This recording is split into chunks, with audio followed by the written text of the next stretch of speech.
Hey everybody, what's going on? So today I want to take a look at a lot of common fire starters that you'd see in a go bag, a survival bag, 3-day assault pack, anything like that. I want to test a few of them out and see how good they actually are.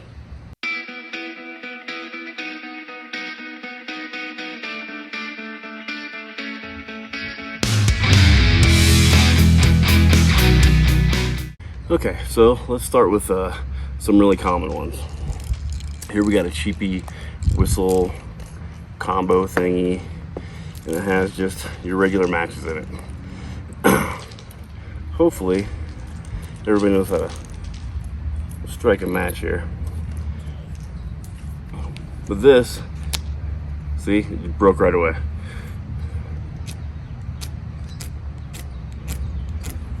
There you go. So it lit. The problem is, as you can tell, one, they're very fragile. Two, if these get wet at all, then you're screwed. These are not your stormproof matches. These are just your regular run-of-the-mill everyday matches. There's actually some people that prefer these over, more, in my opinion, better matches like the stormproof matches, because they know them better and they think they're more reliable. I do not think that that's the case, but that's for them, and we'll pick up that lid later. So here we have your stormproof matches, right?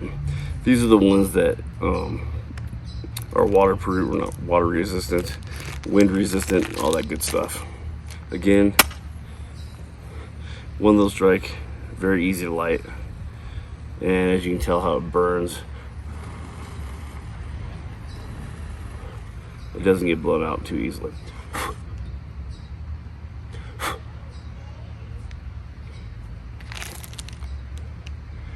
And that's kind of your basic matches.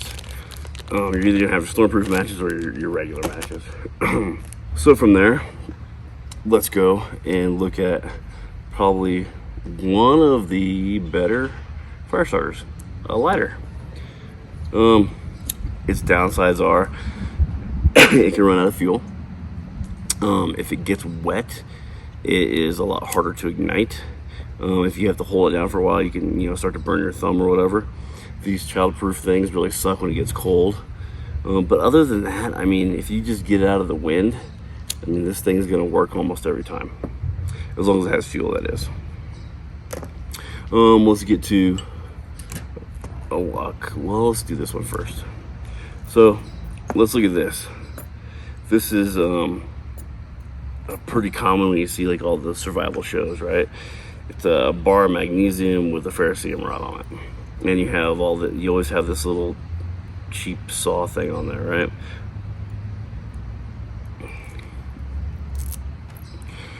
So as you can tell, that doesn't produce a very good spark. If you go on the edge, that produces a little bit better spark, but still not all that great. Now if you take a knife, see that? See the difference there? Just tells you how cheap and flimsy this is. Now granted, this is made in China, so everybody's gonna get mad about that, but it's still a cheapy little thing that, it's like $1, and it shows. The magnesium on the back, what you're supposed to do is scrape off some of this magnesium in a pile.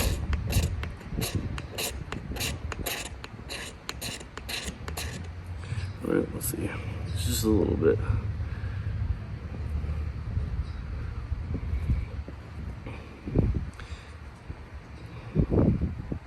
If the wind stops blowing, that'd be nice. Okay, put a little bit in the pile, then you just aim the sparks.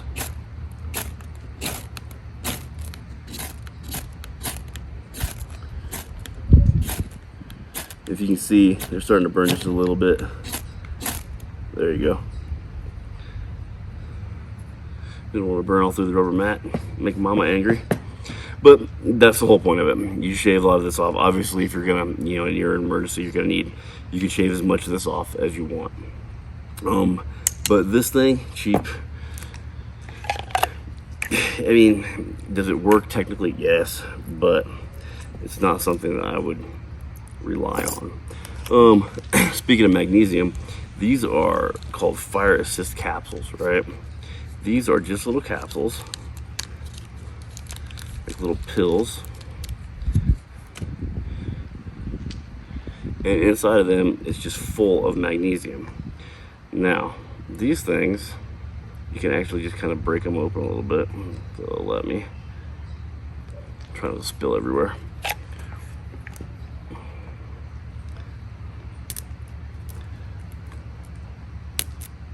So if you just take this, see all that powder? You dump that out. All that powder is all magnesium.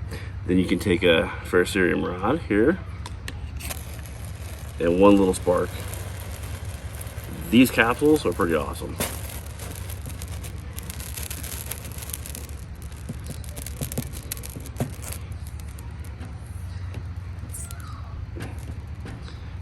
And they just keep going.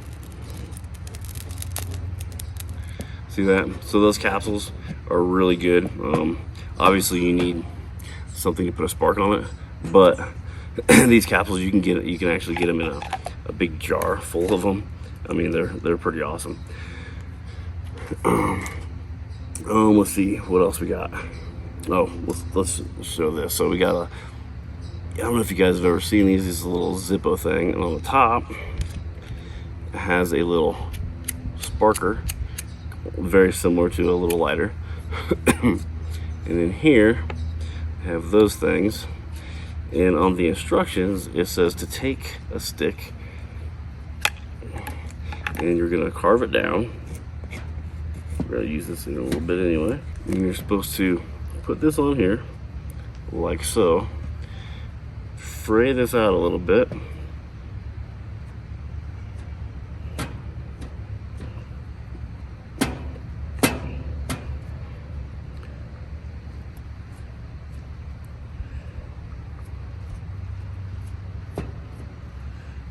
now think about doing this when you're tired, wet, and hungry. Okay, it's supposed to fray it out. Then this, it's got a little arrow. It's supposed to just spark it. And I've never done this before, so. Oh, there we go. Then this is supposed to be like a little thing you hold underneath the twigs and it starts fire. Sort of worked, huh? Pretty good. Not too shabby. Again, you're tired, wet, and hungry. That might be a little harder to do. The sparks from there are not all that great. For the cost of that, you can get one of these, and obviously it works a lot better. So this is something I came across recently. It's basically a piece of jute or hemp, and it's got a piece of aluminum on here, and it has something like, you know, some wax stuff in there. Basically fray this up a little bit, and then put a spark to it.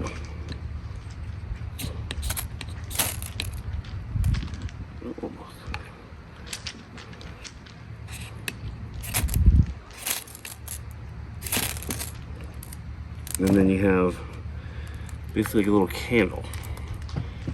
See that? And then when you want to put it out, so you just stick this underneath your twig bundle and get your fire going. When you want to put it out, you just do that, and you still have all this left over. I thought that was kind of neat. It's something I'd never seen before, so I picked one up and it works fairly good. Let's see what else we got. So have you ever been to like Walmart and you go into this section that has all the little stuff for, like, it's near the RV section usually. It's for like home fires, right? Well, they have these little things that are like fire starters, fire assist stuff, right? And they usually have some fat wood there and stuff. Well, this is like the fake fat wood. These come in long sticks. I just kind of broke this piece off, and let's just rough it up a little bit. See if we fray it out.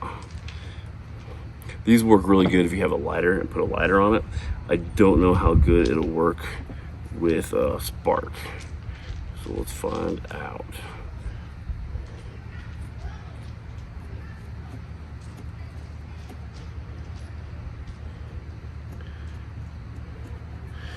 Get a little bit right there. Let's see if we can put a spark to it and see what happens.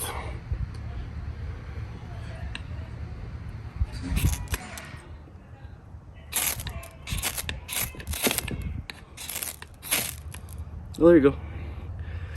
Not so bad.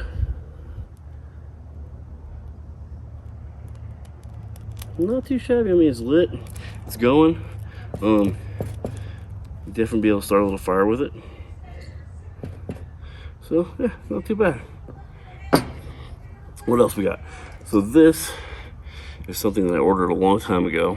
Threw in a kit, never used. This is supposed to be like almost really similar to the jute thing. It's just a fat stick. So you're supposed to cut it.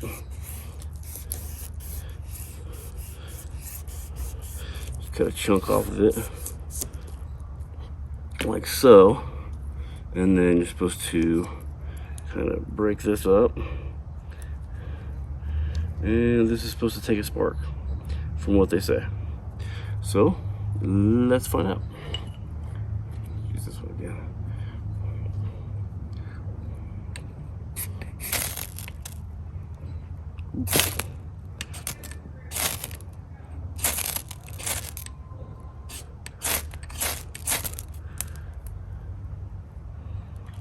Well, it's almost like it wants to really bad.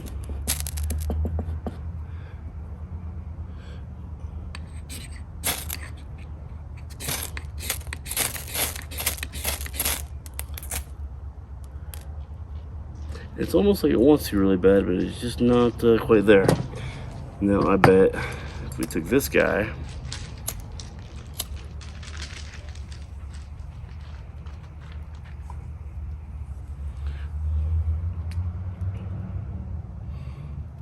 there you go. So now it's going. So spark, yeah, not so much.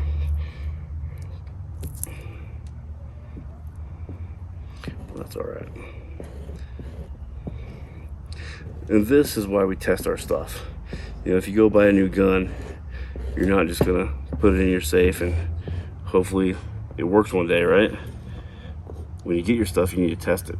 I mean, that's why we're out here. Because if you don't know what works, then you're kind of screwed. So, speaking of testing stuff, let's see if we can get. Now, this is just fat wood, right? If you don't know what fat wood is just basically when a pine tree dies, all the resin falls to the bottom, right? So if you cut the tree, cut the tree and you have a big stump left over, that stuff is just full of tree sap or tree resin.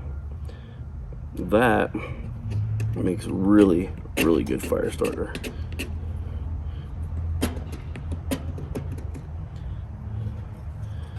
So also you can use a pencil sharpener. So we got these like little sticks here. You can take this in here and just go like this, and it'll just shave little pieces off,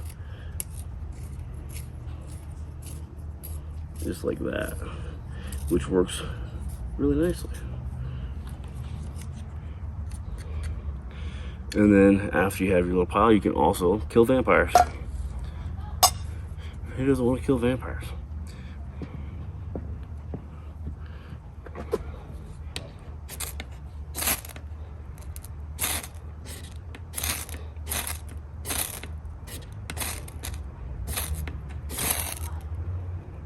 And there you go. And so, like I said, it's full of tree sap. It starts fire quite nicely, as you can tell. Not that much effort. And the point is, like, if you're tired, wet, and hungry, you don't want to use too much effort to do this stuff. As I'm pretty sure you guys have heard of wet fire. So this is supposed to light up even when it's wet, even when it's cold and rainy, all that good stuff.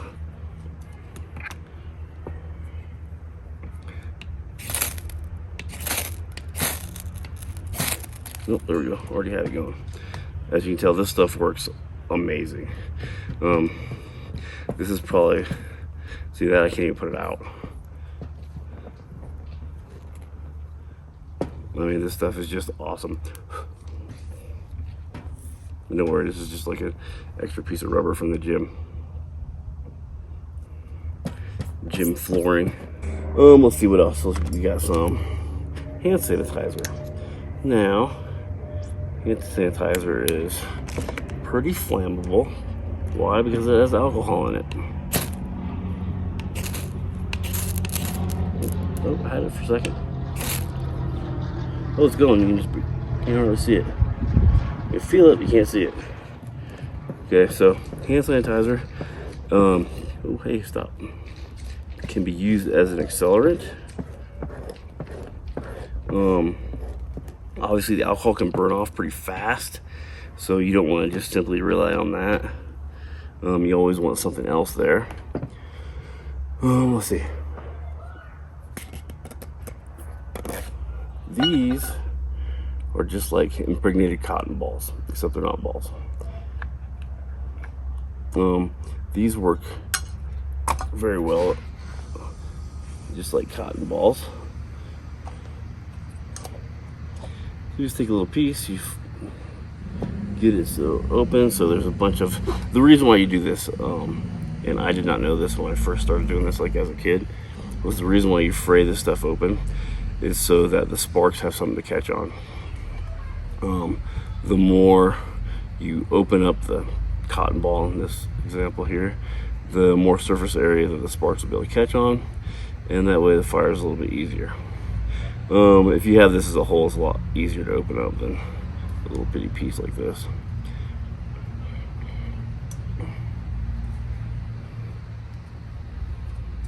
So there we go.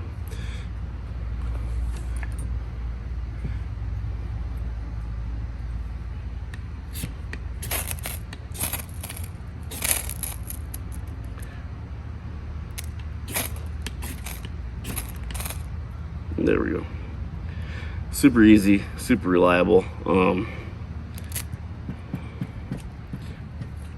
This is pretty much common in every survival kit. And if you ever go to any schools, you know, they say that Vaseline and cotton balls are like one of the best things to use. So here we have some dryer lint. I took out of the dryer. It has fresh dog hair in it, so that will be helpful. And again, you just pull this stuff apart.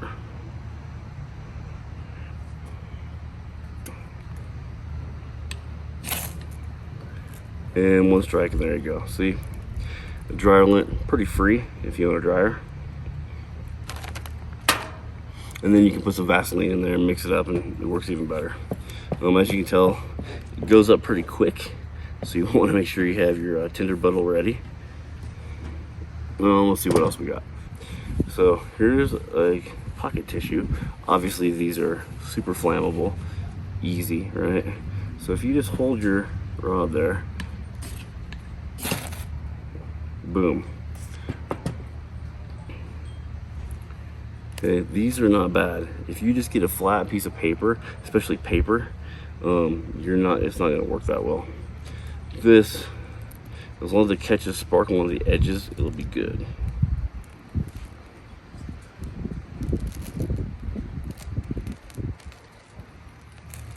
And one sheet actually burns quite a bit. I'm actually impressed with this, 59-cent Kleenex here.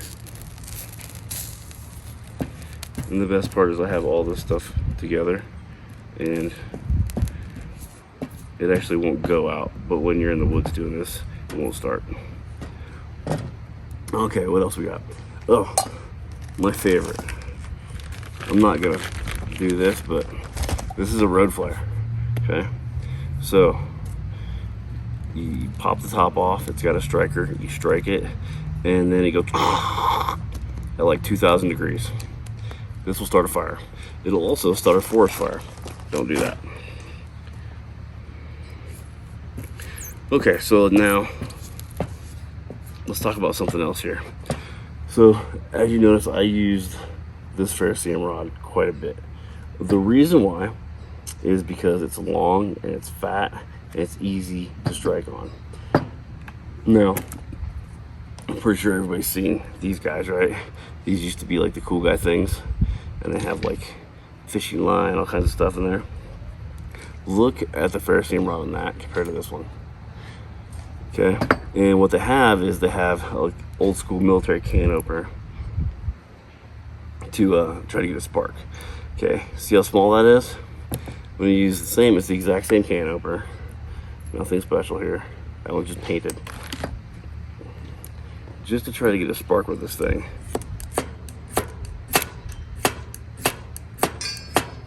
It's not easy. Okay, get just a little bit every once in a while. It's not that easy. So if you do have one of these, it's great for 550 cord and maybe some, you know, fishing line, but it's not that great for actually making a fire. Speaking of stuff to ignite, right? If you have like a Leatherman, if you have the saw or the file that has a good, what you want is a 90-degree edge. That's got a good edge on it, see that? And this is just a cheapy Leatherman I bought from Walmart. Knives like this is a Spyderco. It does not have that edge. You have to use the blade. And some people are okay with using the blade, some people are not. This is a really old buck. Again, it doesn't have, you can't use the spine. Doesn't work good. This is like an $8, $9 Camillus titanium. Now this actually works good. And for $9, that's, I mean, that's not that bad at all, right? Let's say this is a cold steel spike. And you would think it'd be okay because it's got this kind of rigid edge on the back, but it doesn't work all that great. You have to use, again, the 90-degree. So not every knife is gonna work. And not every fire steel is the same, right? So this one is obviously pretty good. This one, okay. This one,